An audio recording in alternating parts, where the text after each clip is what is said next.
without further ado, I'd like to introduce Dean Schuster. He is owner at True Matter. He's an international speaker and a pickle hater extraordinaire, which you'll find more out about more in a minute. So let's give him a big round of applause, please. Thanks. Yay. All right. Thanks so much for coming, and I hope you enjoy. My name is Dean, and this talk is called Why UX Matters, the Chips and Pickle Story. Now,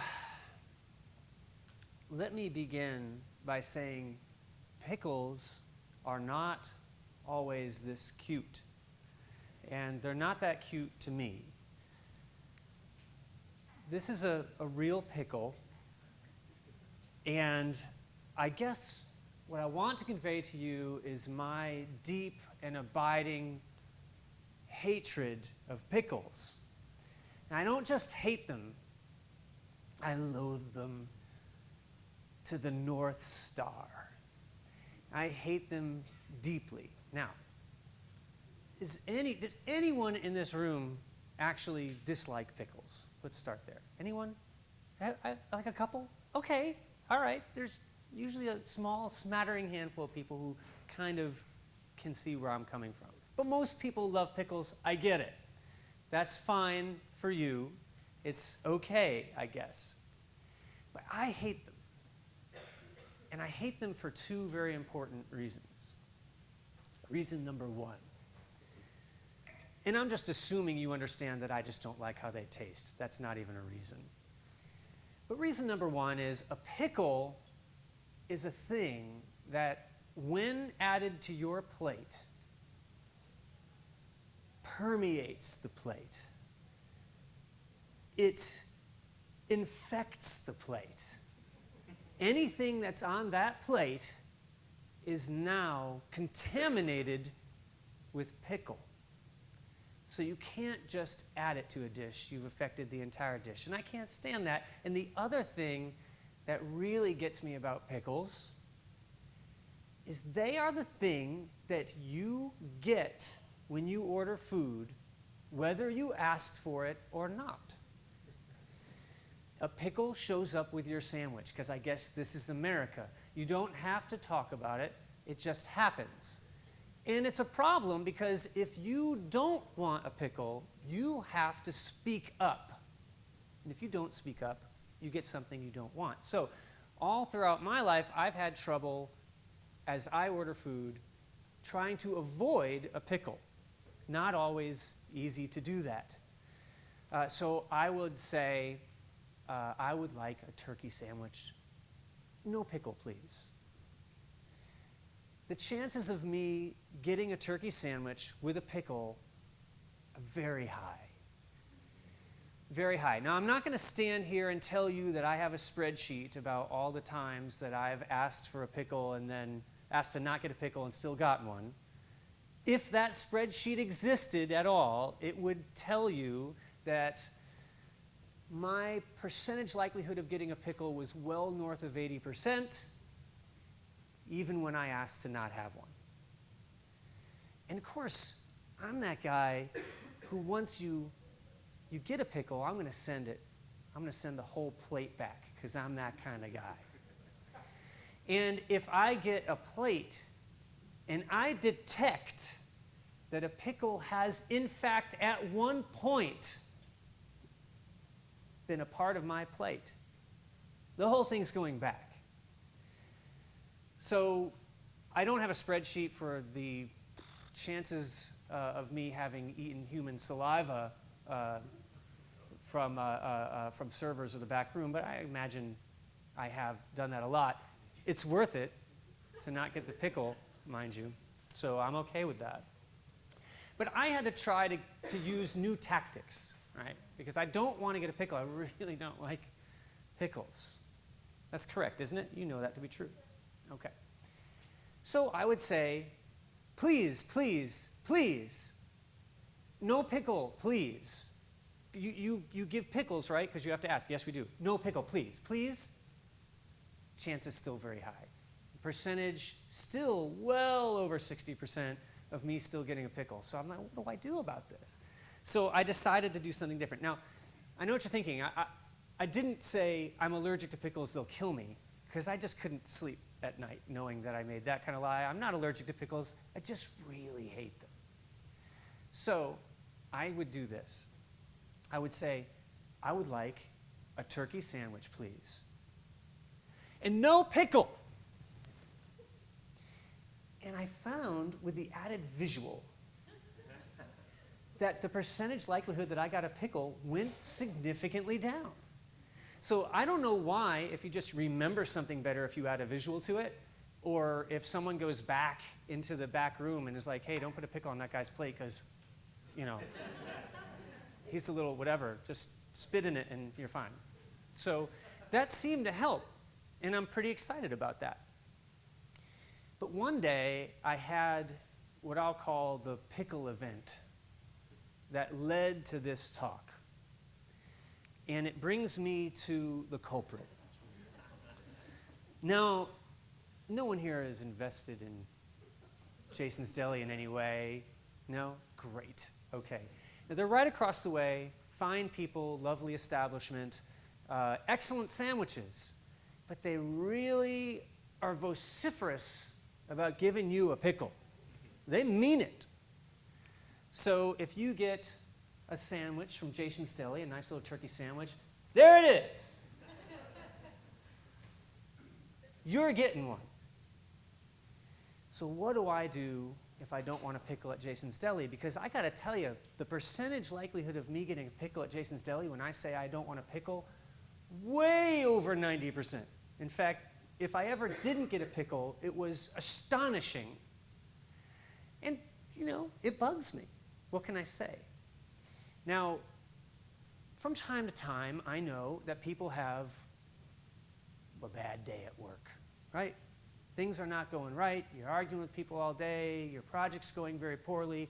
You go out to lunch, let's say at Jason's Deli, and let's say it was me having that bad day. And then I ordered a turkey sandwich. No pickle. It still comes with a pickle. And I'm seething because, I work so hard at this. And so I'm minding my own business. I'm upset. Day is going badly. And this gentleman walks by and has the unfortunate instinct to say to me, and how is everything today? Manager at Jason's Deli. And as he's starting to walk by, I was like, actually, I have a question. And he comes back. I say, you have to explain to me your pickle process. And he's like, ha, ha, ha. And he's about to walk away. I'm like, no, really. I need to understand your pickle process. I need to understand what happens between me asking for no pickle and then you giving me a pickle. What happens in between that? What failure is occurring here? I need to know. Because I have looked at the Jason's Deli menu, by the way, and I've looked for the word pickle on the menu.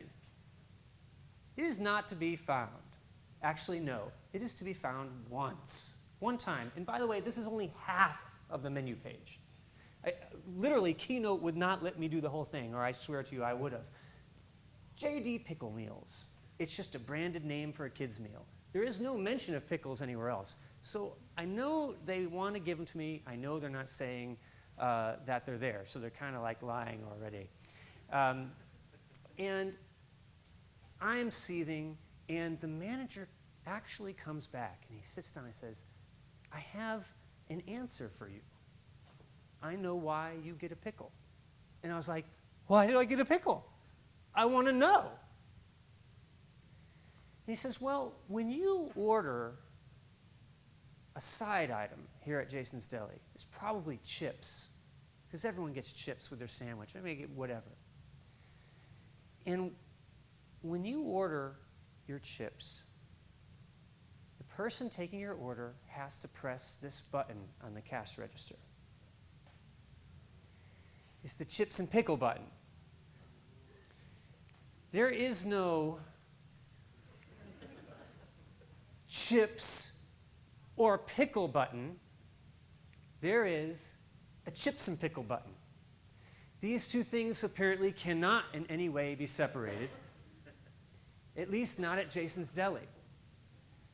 So then, here's what happens. You press the chips and pickle button, and then you have to say to the person down the line, oh, by the way, order number 326, no pickle. Now, have you ever been to Jason's Deli when they're busy? I mean, really busy? The chances of that particular person actually making your sandwich, not very good. It might be another person. So now you have to see if that other person throws that audible to a whole nother person so that you don't get a pickle. What do you think the likelihood is that you don't get a pickle? I'm probably lucky I didn't get extra pickles every time. But you see, there's a process problem behind this stupid interface problem. So then, not to be deterred, I decide I can solve this problem. I'm a man of the world. I'm an internet guy going online. And I'm just going to order this thing on this nifty-difty Jason's Deli app. I think maybe this will finally do it. So here is the actual app. And I'm going to go ahead and I'm going to order my turkey sandwich. Right? So I go ahead and I notice something really interesting. I can add a side. And I notice lots of different options for sides. Lots of different types of chips, some with pickle and some not. And I don't know why, but wouldn't you dang know it, I want oven-baked potato crisps, because that's my favorite. And of course, it's oven-baked potato crisps and pickle. So, all right, let's do an experiment. Let's say I wanted the oven-baked crisps, but I don't want the pickle. What could I do? What's a man to do? Well, Jason's Deli has helped me out. They have this area called special requests. Now, my blood is up at this point because I'm using an app I already don't like, and there's many problems with this app besides what I'm telling you. So I'm about ready to send them a message. And I'm like, man, there's not going to be no pickle in this sandwich no matter what you said. So I start typing. And that's all I get done. Because Jason's Deli app only allows you to type 25 characters. Now, they don't tell you this, of course. And there's no error message when you can't go any further. It just simply stops accepting your input. So I said 25 characters. All right. I'll give you 25 characters. And here's 25 characters. And this is exactly 25 characters, right down to the punctuation. So I'm thinking, I got my sandwich. But I noticed there's another thing I can do. I can personalize my meal. Like Dean's awesome pickleless sandwich. But I think, no. The people making my sandwich need to understand how serious I am. So I'm going to give them another message. This, by the way, is also exactly 25 characters, including punctuation, all that you're allowed. Trial and error got me there. Oh, and by the way, I did get a pickle when I got the sandwich. So, and I should add at this moment that we ordered chips and pickles today from Jason's Deli. And this is true. You could ask the other true Materians when they went to pick up this order. First of all, and you could look at this and see that it's true, the receipt is made out to Ian Schusper. And we got the wrong amount of chips and pickle. We were charged for what was the equivalent of the chips price for pickles, and got half the amount of pickles at the chips price tonight. Thank you, Jason's Deli. So it's nice to know that the process is bad across the board. Multi-channel. Now, this started with bad UI choices, okay? I mean, and it's just, gotten me upset. But what killed me is not just the little stupid UI choice, the chips and pickle button, that got me upset. It was the dang process surrounding it all that ruined it, that destroyed it. Everything was wrong because of this process. It could have been made right, but it wasn't. So I just wallow in that, and this is important to me, and these are the great issues of our day. But I got to thinking, all right, maybe I should get over myself a little bit. Surely, if a bad UI quirk could destroy my life in this way, what could it have really done to society if UI quirks could ruin bigger things, more important things? Mine's a first world problem. Let's talk about the real problems. So some of these you may have heard of, and some not. Let's talk about a small interface problem with related process issues that have really been a problem in the world. So 2 years ago this month, if you were in Hawaii and you were driving to work, or you were just hanging out in the morning looking at your phone, this is what you would have received on your phone, this message. This was on all of the billboards, electronic billboards on the highway. Missile alert inbound, seek shelter. This is not a drill. Not what you want to hear on your commute. Because you're thinking in the back of your head, missile alert, missile alert. I don't know what kind of missiles North Korea has, but they're not that far away. And so you're thinking, whatever it is I just got on my phone is the real deal. And what do you probably do? You probably, if it was me, I'd pull over somewhere. I'd call my family, start crying, tell them how much I love them, and I'm on the highway. I'll try to get home. Whatever. Now, 38 minutes after you got that warning, you got this. Psych. There's no missile alert. Everything's fine. Absolutely nothing happened. It was a complete mistake. But 38 minutes is a long time if you think Gam Gam's going to get atomized by a bomb. All right? It's a long time. The next day, this was the newspaper. This is a big, prize-winning newspaper article because the governor came out and said, totally sorry, some guy pressed the wrong button. Sorry, that's what happened. Oops. And I got to thinking, well, what do you mean press the wrong button? I don't even know what that means. And so a lot of people like us, I should say, is it this? What button do you press? How could it be wrong? Well, Don Norman tweets about it. This is crazy. It's not. Someone pressed the wrong button. It's probably bad design. What the heck? And we're probably thinking that way first. Bad design because it's all around us everywhere. Well, what kind of bad design? So I am about to show you the bad design, and some of this took a lot of digging, but here it is. This is the first thing that the state officials sent to the media that says this is what a person had to look at to choose which button to push. Now, there's, of course, a list of links. I know that. You know that. It's a button to the real world. But look at the two options here. You have a real, kludgy set of words, and one of them says drill. The other doesn't. So I look at that, and I'm thinking, man, I can't believe they ever pressed the right thing because it's encased in this whole bunch of other junk. Who knows what it is? That would be fine, and that would be terrible, wouldn't it? Except the next day, the state comes out and says, no, actually, that was not it. That was not the thing that we had to push. It was actually this.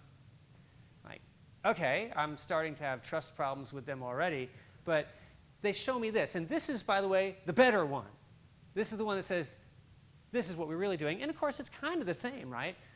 You have a choice to look at drill, or you have a choice to look at whatever, PACOM, C, D, W, missile? I don't know. State only. Now, here's where the plot thickens, because it's easy enough to look at that and say, I know why this is a problem. This is appalling design, okay? And we could, as designers and UX people, we could see that immediately.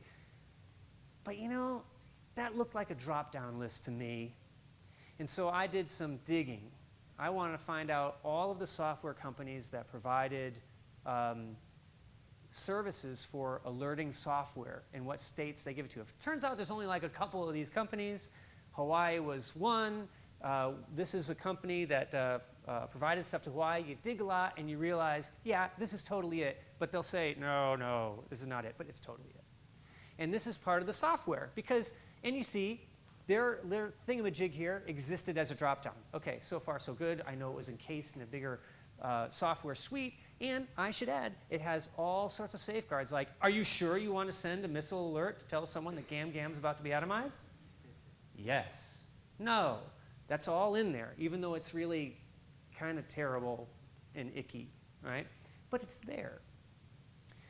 Now this is the default that they put into their system. Notice it's a little bit easier to look at. A little bit easier on the eyes, a little bit better content strategy. This is not, of course, what we ended up with in Hawaii on the right. And then again, that's the better one of the two. So I can see how someone would have a terrible time looking at that, figuring out what it is, and maybe make a mistake. Why not? But then I get to thinking, but there's safeguards. You have to say, are you sure you want to do this? Now, maybe it was, are you sure you want to do PADCOM, CDW state only? I don't know, and maybe you messed that up. Possible. But here's what happened. The person who pressed this button was like, no. I heard right. This was not a drill. This was a real missile. I did the right thing. I followed the right procedures. You said there was a missile coming, and I told everyone there was a missile coming. Now, hard to know who to believe. Possible it was a mistake, because this dude got totally fired, and then he totally sued Hawaii. Hawaii says, yeah, this guy was a bad seed. He was terrible. We've had problems with him before. I don't know if I can believe that. I don't know if I can believe him. Possible it's a mistake. Point is, we don't really know. But the problems were more than just the UI stuff we just looked at. Although that stuff's pretty obvious, right? I'm not even going to spend time on all this. All this stuff is true about what you just saw. And if you really want to know why all that's horrible about what you just saw, just talk to me later, and I'll give you the whole rundown. I can bore you for at least an hour about that. But the real issue for me, once again, was not necessarily the interface. It's the process behind it. Because that was totally screwed up, and massively so. First of all, whoever sold them the software didn't, from one cycle to the next, help them understand how to make lists and choices that make sense. Somewhere, somehow, some way, that was lost. That's gone bye-bye. Now, they also had terrible procedures. I can go into this forever. Suffice it to say, there was a warning. They did send it over the intercom. It went, exercise, exercise, exercise. Okay, we're having a missile alert. It's not a drill. You know, the guy missed the exercise stuff because as soon as he heard the intercom, he picks up the phone. He doesn't hear the exercise stuff because in the time he picks up the phone, he doesn't hear it, and he just hears the missile alert. And then, well, this is what he says. And then he goes on and does it. But they didn't have any, and the people in the overnight shift, they knew about it, but the people in the morning shift weren't told. It was a mess. So all it takes is one little UI problem, but it's the process behind it that's actually the worst thing.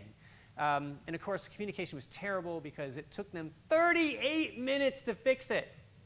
If you think you are about to be incinerated, I'm telling you, 38 minutes is forever.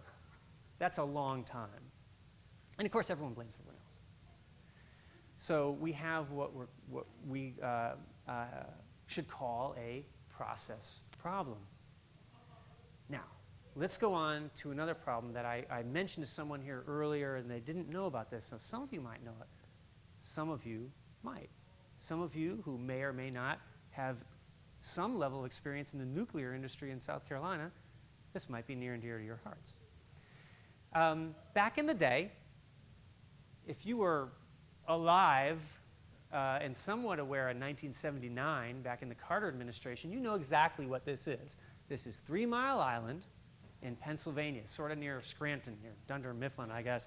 And this is a nuclear power plant that in 1979 experienced an accident, that led to a partial meltdown of one of the reactors. And at the time, it was a freaky thing because everyone thought, oh my God, we are totally going to be irradiated. And this is everyone in the tri-state area in Pennsylvania, and radiation's going to leak, it's going to be horrible. And Chernobyl hadn't happened yet. Oh, and by the way, the China syndrome came out 12 days before this. So everyone was like, oh my God, it's the China syndrome in America. So they're freaking out. And it was really a problem.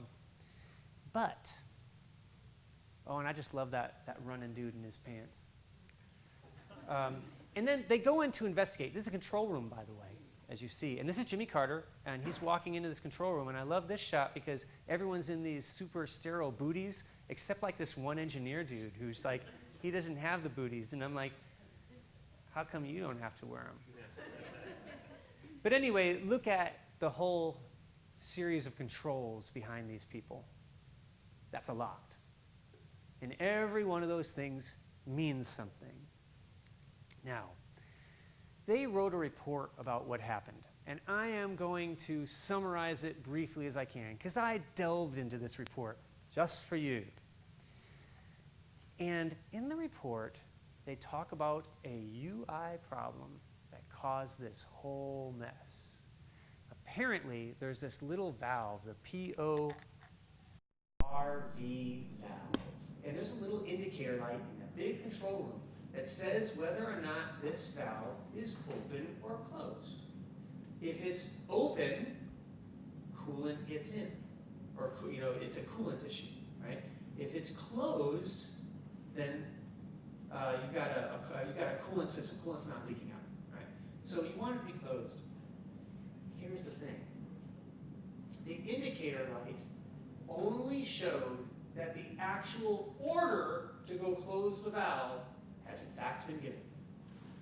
Lights on, did my job. It's like a mid-century union worker. I don't know, I don't close the valve, I just tell you to close it.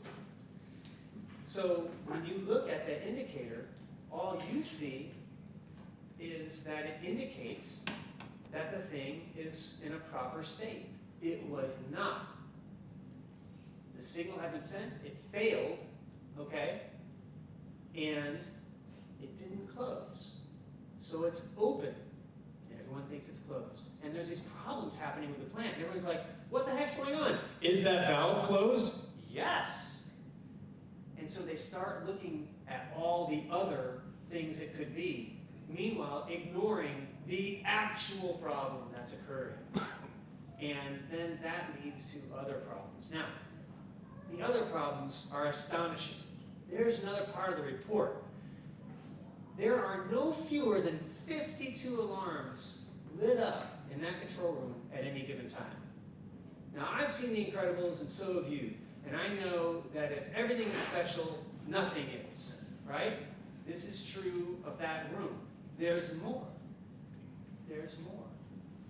Some of these lights that are on, that are indicating failures or problems or malfunctions, well, in order to show that something had a problem, you would, this is 1979, mind you, you'd write up this little card, you'd attach it to the button, problem with this button, and people would know there's a problem with the button.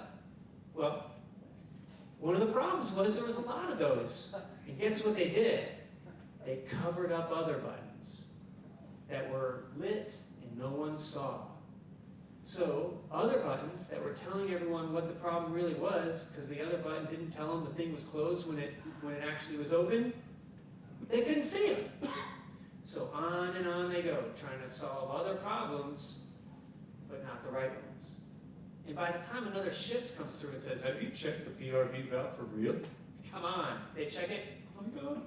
And they fix it, and everything goes fine. And at the end of the day, what you learn is that we averted disaster. Okay, we really didn't have any significant radiation leak from 3 Mile Island, and it was basically everything was okay. But it could have been really, really, really not okay. And that reactor too, that was kaput. So it cost billions of dollars to clean up. Billions. One little indicator light. Very important, wouldn't you say? So the problem with this interface, of course, and this is slightly more important than Pickle's, I think we can agree, is that the interface is created wholly subservient to functionality. Okay? That button, that PRV valve indicator, worked exactly as specified. It did not do anything wrong. All right? It just couldn't help you in any way. There was excessively poor error handling, not just in how errors were conveyed through the interface, but how people process them. I can go through that forever, but there are comedy of errors there because they had a lot of complexity in the room, and it's, in general, a complete cluster. But of course, it's all process, because it's bad enough that the UI was so bad. But it really took a Herculean effort on the part of people who just figured something out that they shouldn't have necessarily been able to figure out to fix it. They had to overcome a process of all these errors that kept going one to another, and they couldn't figure it out. They're fixing the wrong problems. They had all these bureaucratic reporting systems of who could talk to whom about a problem and who could tell whom to fix it. And that was a major problem that got fixed at 3 mile after the fact. So in the whole process, literally no one can be blamed for this, but it happened. So we have to relook at procedures and things like that, and figure out interface problems. So, little problems, process. We could have had a serious problem in the Northeast. It could have been the Chernobyl before Chernobyl. Okay, let's do another one. There are some young people in this room, I know for a fact. And do you know who this person is, Peyton? No, you don't. Does this young person know who this person is? Know you country road, take me home to the place I belong. You probably saw that in Kingsman 2. Okay. This is John Denver, famous country singer. He wrote that song. Okay, great. All right, Generation Z is up to speed. Well, anyway, John Denver died in 1997 in a plane crash because he loved to fly experimental planes. And so this is him in front of this plane called the Long EZ. This is a thing he loved to do. I mean, he's a man of nature and of the air, and he just wanted to do this. He knew it was risky. This plane, in fact, had been responsible for deaths previous to him testing it. You know, he knows the risks. But this is what he wants to do. Now, the interesting thing about this plane is that it has this switch in the cockpit. Now, I don't know a lot about planes, but from what I've read and researched, you know, most planes like this, you put fuel on the wings, all right? And so, because you got to put it somewhere. And depending on how things are going flying, you got to switch tanks, you got to do whatever. You have a switch that says, I want to use this tank, I want to use that tank, whatever. Now, the builder of the plane said, you know what I don't like?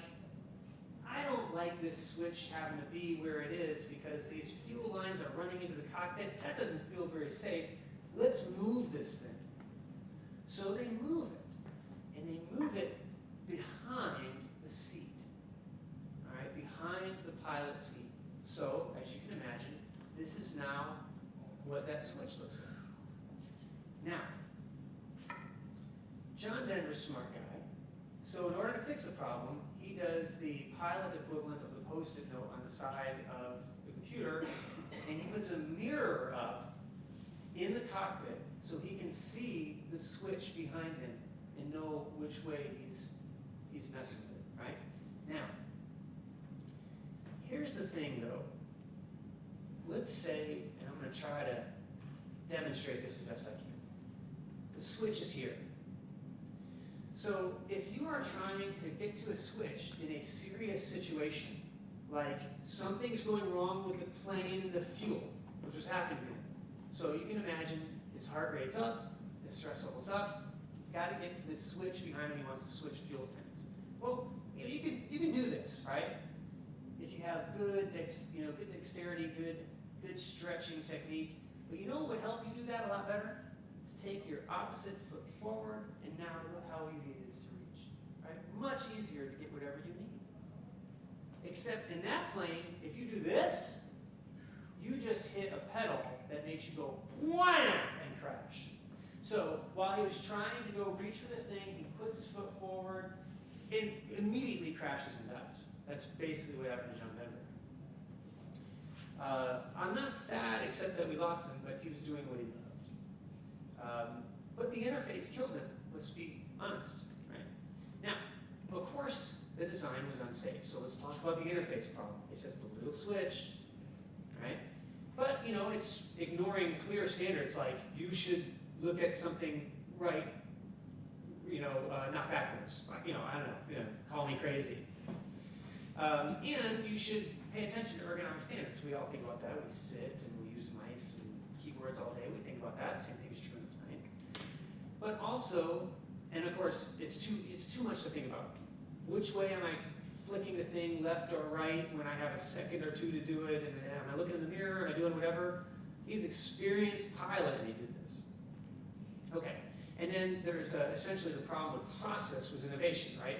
No problem with innovation. We do it all the time. We do paper prototypes and stuff like that all the time, don't we? And if it doesn't work, oh no, let's just try another one and crumple up a piece of paper. Well, if you do it in a plane, you basically die if it doesn't work.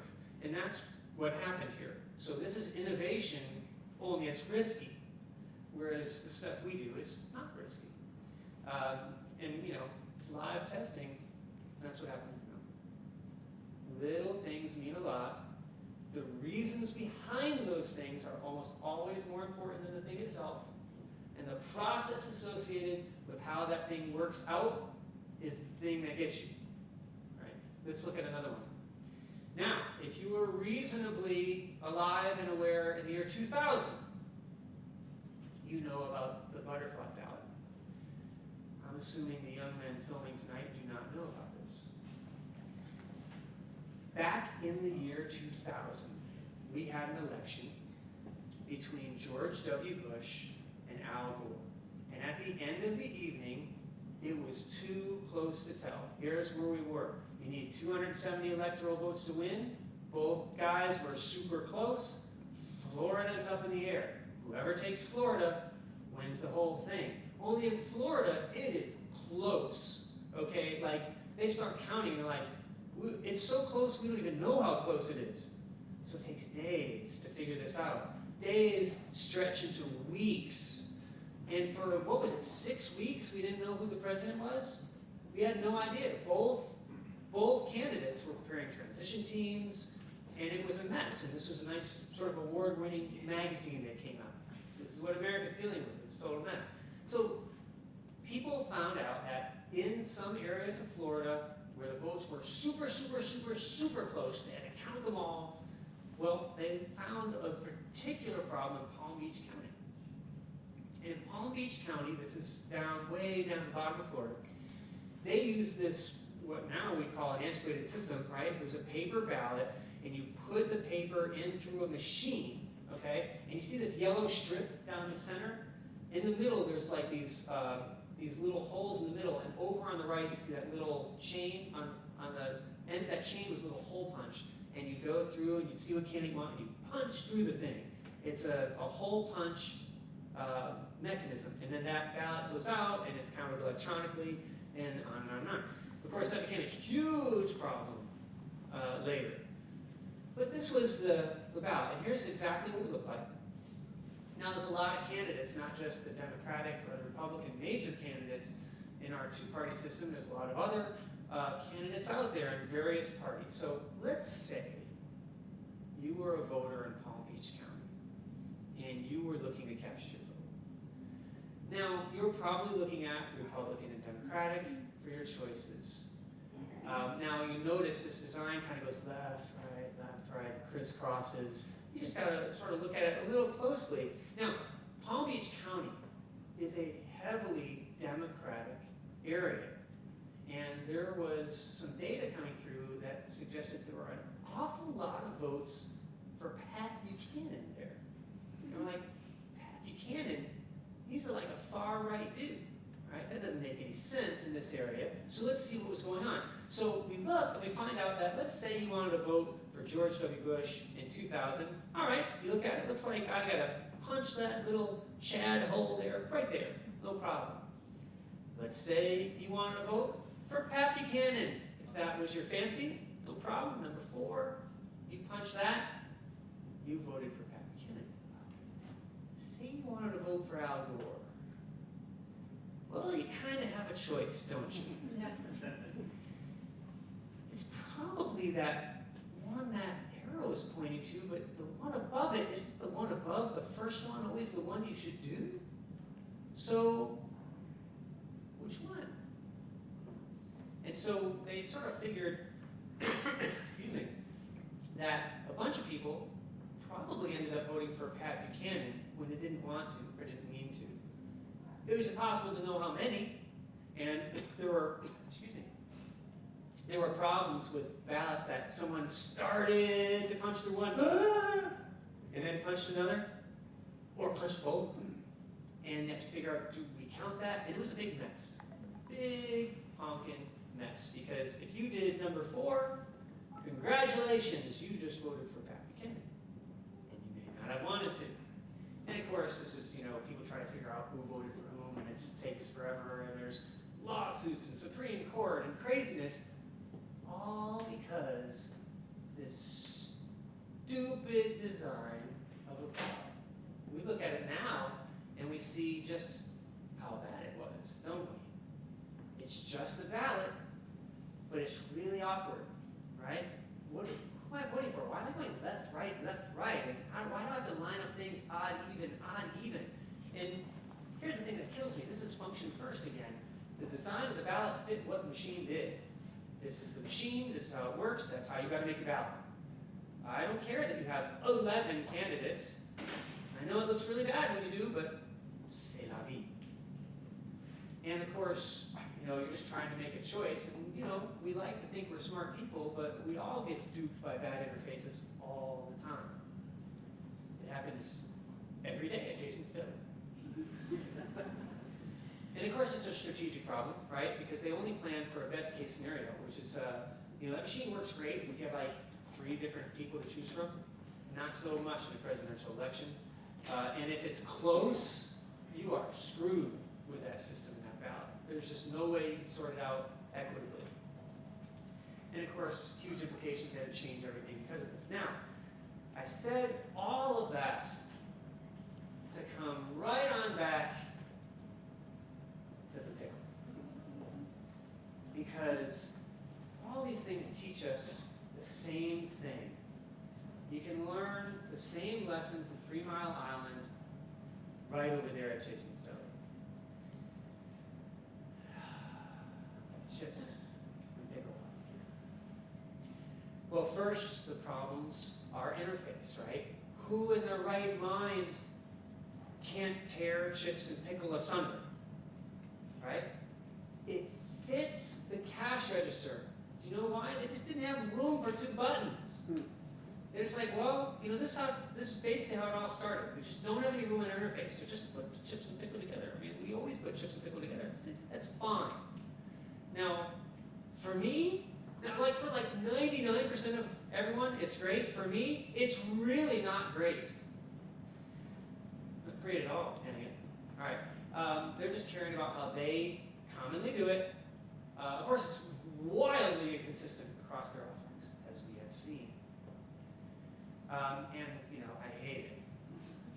Yeah. Okay. But the process is bad in all of these examples, all of them. And it's really bad at Jason's Deli. And I cannot believe it happened to us again tonight while we're talking about it. Their process is terrible, right? Very poor testing for me. But what if the same people who made those choices created an interface for a missile alert system or the 3 Mile Island control room? Same things happening. It's just, if my whole day is ruined, America's not suffering. All of the communication is completely lost. It's like a game of telephone. If we all tell each other one thing, by the time it gets to the end, it's an entirely different story. That's what happened in Jason 7. There's no controls. So you can't know if there was a problem or if you have to fix it. This is 3 Mile Island. It's just without radiation. And that's why I always get Pickle. Now, a couple of lessons that we've walked through, right? First one is true. It is empirically and unequivocally true. Don't you even try to deny it. But seriously, the little things we do every day actually matter. What we've been working on probably today, probably tomorrow, are really small interface issues. We're probably going to argue tomorrow over the word in a button. And we'll be serious about the argument, won't we? Won't we, Trinitarians in the audience? Yes, we will. They do matter. They matter to someone. Maybe just me and a pickle, but they matter. But here's the thing that I want you to take. Because as UX practitioners, you cannot just think about the interface. You cannot just think about UI, because that is never the whole story, ever. There's always some grand reasoning that went into the problem. Those reasons are almost always bad. Almost always. And then there's almost always terrible process surrounding its execution. If you can latch on to the understanding of the problems that go into a bad decision and the processes that enable it, you are a powerful UX professional, because that's where problems are solved, real problems. So you need to do this. So you're basically thinking, how does a real person interact with a real thing? We talk about that all the time, but it has real world consequences. If you hate pickles as much as I do, you would know it's serious. Okay. But here's the thing I want to leave you with. It's not just that these things matter that we do every day, but they matter deeply. So we were working on a project recently, and it was for an intranet for Lexington Medical Center here in town. All right, so we redid the internet, tons of research, tons of prototyping, crazy stuff, functionality, really interesting, wonderful stuff. And here's what we learned.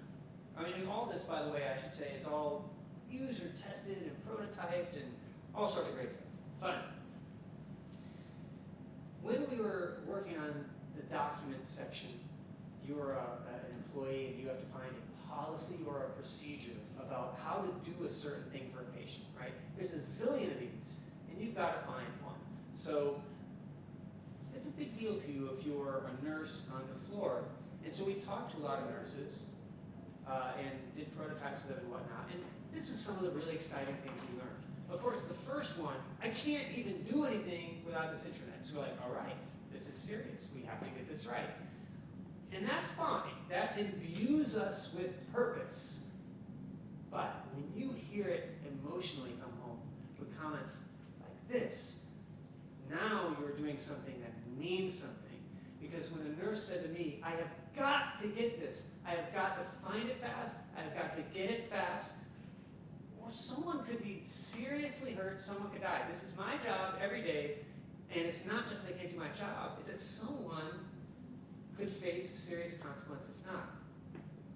Now, arguing over what that button says in the documents area, it's kind of important now, isn't it? How quick the interaction is, what the design is of that area is suddenly much more important, isn't it?